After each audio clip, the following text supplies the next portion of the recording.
The Galactic Senate chamber hummed with the discordant symphony of 87 different species conducting their eternal dance of politics and profit. Holographic projections flickered across the vast amphitheater, crystallines Vephrians arguing with gaseous Nathali, while the insectoid cricks clicked their mandibles in what passed for diplomatic discourse. Ambassador Vexter of the Varn Dominion raised his forearms, his scaled hide rippling with amusement. The humans petition again for recognition. His laughter echoed through the chamber like breaking glass. These primitive bipeds can barely maintain their own orbital stations, yet they demand a voice among the stars. The Senate erupted in similar mirth. Earth, that insignificant blue marble in the unfashionable spiral arm, had been the galaxy's favorite punchline for 3 centuries. Their early colonial attempts had been crushed by the hegemony wars. Their trade proposals were rejected by the Commerce Guild. Their diplomatic envoys were turned away at every port. On the grand star charts that decorated the Senate walls, Earth didn't even warrant a marker. It was simply ... nothing, a footnote in the vast catalogue of inhabited worlds. The humans fell silent 50 years ago, noted Chancellor Mordok, his tentacles writhing with bureaucratic satisfaction. Their transmissions ceased. Their ships stopped venturing beyond their system. Perhaps they've finally accepted their place. Trade routes flowed around Sol like water around a stone. Diplomatic missions bypassed the system entirely. The galaxy had moved on, leaving humanity to fade into cosmic irrelevance. Commander Valrek of the Dominion War Fleet dismissed his subordinate's report with a wave. Earth's military capacity: negligible. Their largest vessel couldn't threaten a mining barge. File it under irrelevant primitives and forget about it. In the comfortable corridors of galactic power, the Senate received routine reports of stellar movements, trade disputes, and border skirmishes. When sensor stations detected an unidentified object emerging from the Sol system, it rated barely a footnote in the daily briefings. Single vessel, unknown configuration, the duty officer reported, heading toward core space AT, impossible velocity. The assembled delegates barely looked up from their datapads. Whatever primitive contraption Earth had managed to cobble together would burn up in the first contested system it encountered. Vessel of unknown origin, the report amended. No known design parameters match any registered configuration. Still, the Senate voted not to investigate. Nothing from Earth could possibly matter to the grand affairs of galactic civilization. They were about to learn how catastrophically wrong they were. The Outer Rim Monitoring Station KEF-7 had tracked asteroid fields and shipping lanes for 2 centuries without incident. Senior Operator Zilthar had seen every variety of vessel that plied the galactic trade routes, from sleek Varn warships to lumbering hegemony freight haulers. Nothing had prepared him for what his sensors were showing now. Contact bearing 2-7-Mark-15, velocity ... Zilthar's secondary eyes blinked in disbelief. Velocity exceeds theoretical maximum by a factor of 12. Whatever this is, it's moving faster than anything in our databases. The object's trajectory was perfect, unwavering, as if it knew exactly where it was going.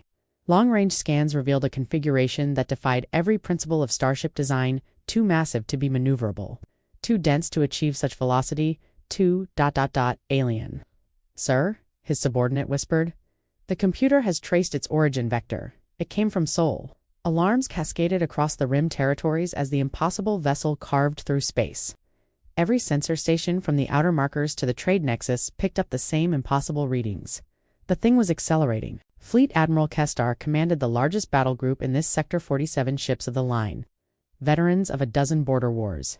When High Command ordered him to intercept the unknown vessel, he approached with the confidence of 3 centuries of military supremacy. "All ships, standard intercept formation.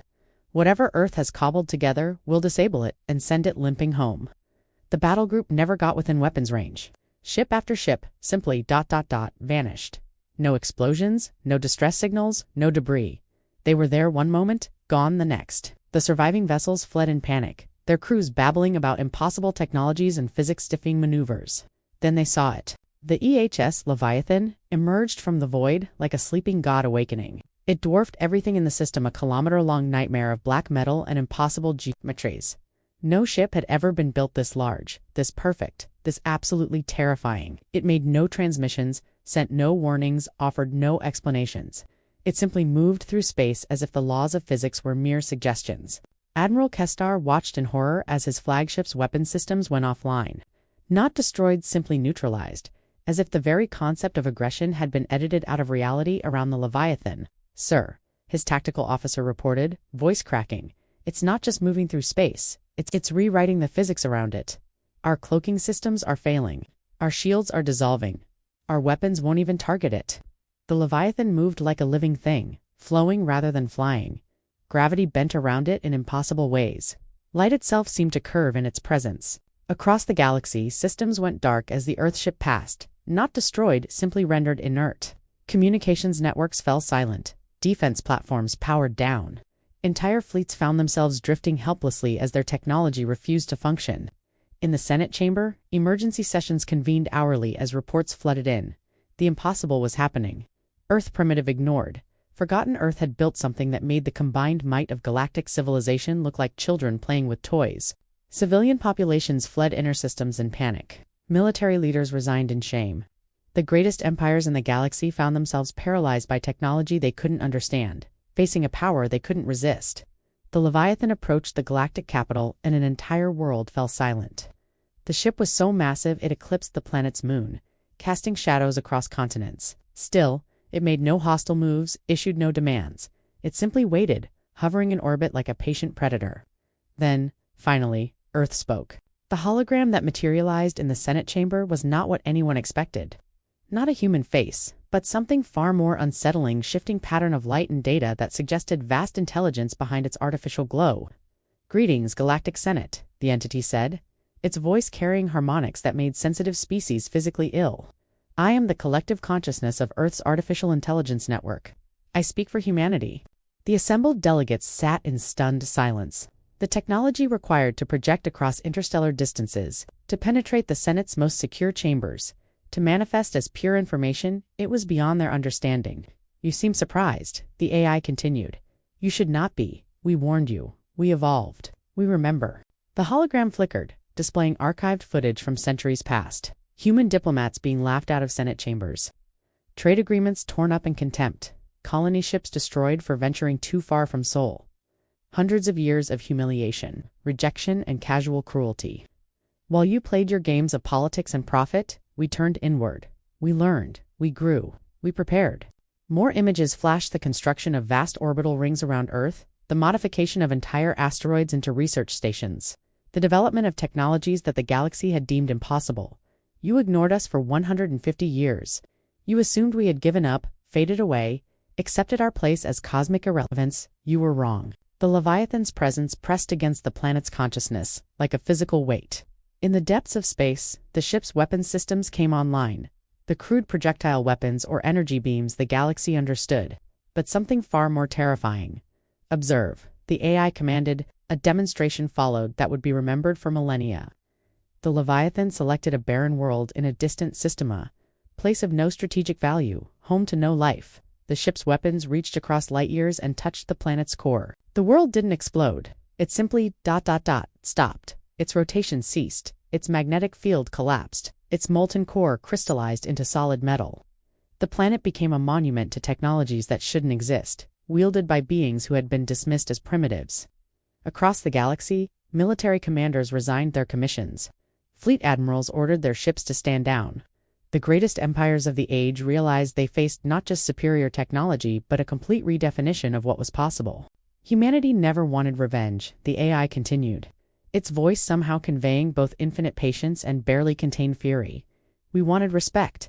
We wanted partnership. We wanted to join the galactic community as equals. The hologram's light intensified, and every being in the chamber felt the weight of Earth's judgment. "But you taught us a different lesson. You taught us that in this galaxy, power is the only currency that matters. So we gathered power, we perfected it. We became it." The Leviathan's weapon systems powered up, and every sensor in the galaxy registered the energy signature. A single ship, crewed by a species that had been mocked for centuries, now held the power to reshape reality itself. "The question now," the AI said, "is whether you will learn from our example or become another demonstration." The response was as swift as it was futile. The Hegemony War Fleet, pride of the galaxy's oldest empire, launched a coordinated assault on the Leviathan with everything they had. Plasma cannons, quantum torpedoes, reality-warping bombs. 3 centuries of military advancement focused on a single target. The weapons simply stopped working. Not destroyed, not deflected, they ceased to function as weapons at all. Missiles became inert metal. Energy beams dispersed into harmless light. The most devastating armaments in galactic history became as threatening as children's toys. The Leviathan's response was surgically precise. gravity fields inverted, sending entire fleets tumbling helplessly through space. Crews found themselves unconscious but unharmed, their ships intact but completely powerless. Not a single life was lost, but the message was unmistakable. Earth could have destroyed them all without effort. Within hours, surrender transmissions flooded subspace. Fleet after fleet stood down, their commanders acknowledging the futility of resistance. The greatest military powers in the galaxy had been neutralized by a single ship that hadn't even bothered to fire a shot. In the Senate chamber, the emergency session devolved into chaos. Some delegates demanded continued resistance. Others called for immediate capitulation. The Crystalline Collective proposed negotiating from a position of strength they no longer possessed. "We could authorize the Stellar Disruptor," Chancellor Mordok suggested desperately. The weapon could destabilize Sol's star, taking Earth with it. The AI's laughter filled the chamber, a sound like breaking glass and dying stars. "You could try. Your Stellar Disruptor is an impressive piece of engineering.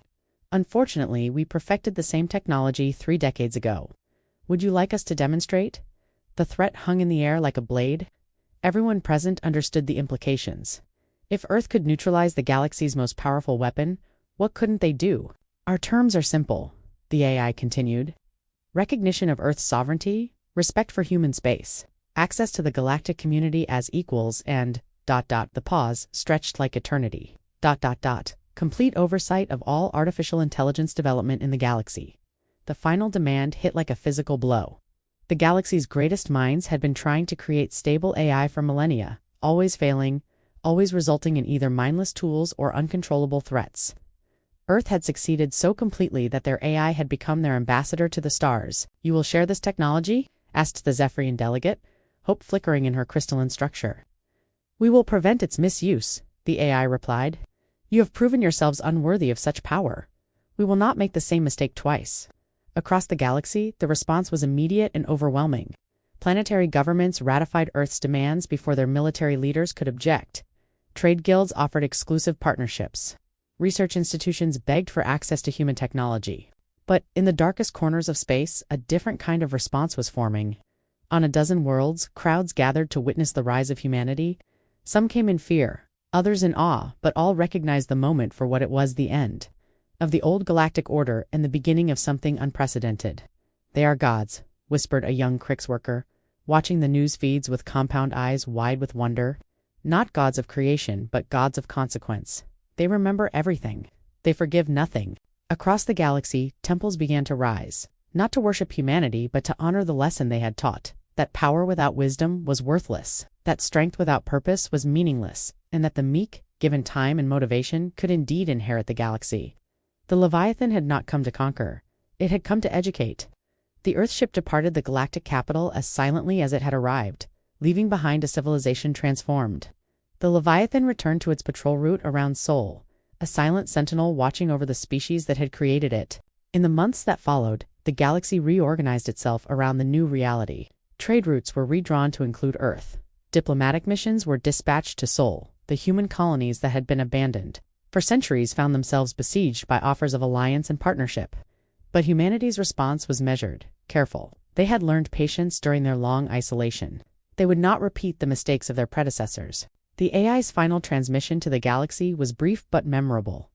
"We have emerged from the shadows not to conquer, but to remind. Humanity remembers every slight, every betrayal, every moment of casual cruelty. We choose to forgive, but we will never forget."